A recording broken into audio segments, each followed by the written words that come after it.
Board दावा करत आहे. त्यानंतर एक लिस्ट आम्हाला मिळाली आणि त्या लिस्टमध्ये साधारणतः 156 ठिकाणी वक्फ बोर्डने दावा केलाय. तुमचा दावा कुठेतरी खरं होताना पाहायला म्हणजे काय? बघा, आम्ही जी काय माहिती काढलेली, जी काय माहिती गोळा केलेली त्या अनुसार ती माहिती लोकांच्या समोर आणली होती. हा एक फार मोठा धोका आहे. वक्फ बोर्ड सारखा हा जो काही कायदा आहे, काय जो बोर्ड आहे, तो आपल्या देशामध्ये आपल्या देशाला इस्लामिक राष्ट्र बनवण्याच्या दृष्टिकोनातून पाऊल टाकण्यासाठी हे सगळे प्रयत्न हे लोकांचे चालू आहेत. सुदैवाने आज आपल्या देशात आणि राज्यात हिंदुत्ववादी विचाराचं सरकार आहे. हिंदुत्ववादी विचाराचे प्रधानमंत्री आणि मुख्यमंत्री आहेत. तुम्ही विचार करा, अगर महाविकास आघाडीचं सरकार असतं तर आतापर्यंत आपल्या सिंधुदुर्गाचे 50-60% जमिनी किंवा 156 जे आपण ते त्या वक्फ बोर्डला देऊन पण टाकले असते. आज जिल्ह्याचे तिन्ही लोकप्रतिनिधी, जिल्ह्याचे खासदार हे सगळेचे सगळे महायुतीचे आहेत, हिंदुत्ववादी विचाराचे आहेत आणि म्हणूनच लोकांनी ह्याबद्दलच्या जनजागृती करावी.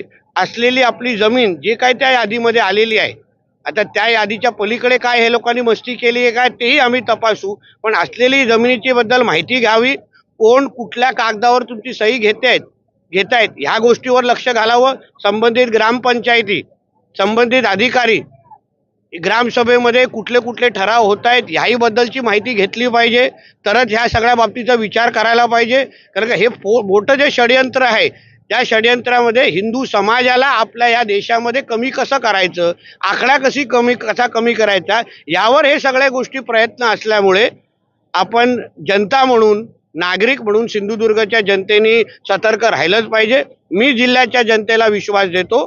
आमचं सरकार, आम्ही लोकप्रतिनिधी, आमचं केंद्र सरकार असेपर्यंत तुमच्या एकही इंच जमीन आम्ही वक्फ बोर्डला द्यायला देणार नाही, एवढं शब्द मी जिल्ह्याच्या जनतेला देतो. देवस्थानची जागा यामध्ये जास्त प्रमाणात आहे, आचऱ्यामधील जागा जास्त आहे. बघा, हाच तो मोठा धोका आहे. म्हणजे आज आपल्या ज्या देवस्थानाकडे आपण सगळ्या आस्थेने पाहतो, म्हणजे मुंबईपासून ते कोकणापर्यंत देवस्थानाच्या छोट्या मोठ्या सगळ्या पूजेला आपण आवर्जून उपस्थित राहतो. या सगळ्या देवस्थानावर पण दावा ठोकण्याची हिंमत या वक्फ बोर्डने केलं असेल तर ह्यांची हिंमत मोडण्याचं काम सिंधुदुर्गाच्या हिंदू समाजाने केलंच पाहिजे. आज आपल्या देवाकडे, मंदिरांकडे हे वाकड्या नजरेने पाहण्याची हिंमत करत असतील तर उद्या आपल्या राहत्या घरांकडे पण हे लोक सोडणार नाही.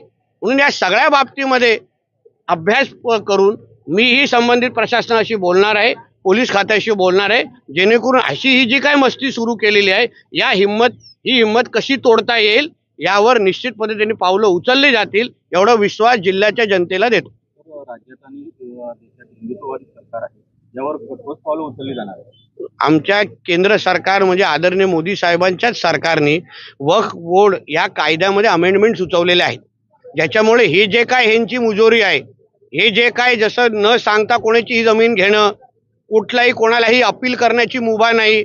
आता तुम्हाला आश्चर्य वाटेल, देशामध्ये रेल्वे आणि डिफेन्स नंतर वक्फकडे सर्वात जास्त जमिनी आहेत. त्यांनी सर्वात जास्त जमिनीवर ताबा केलेला आहे.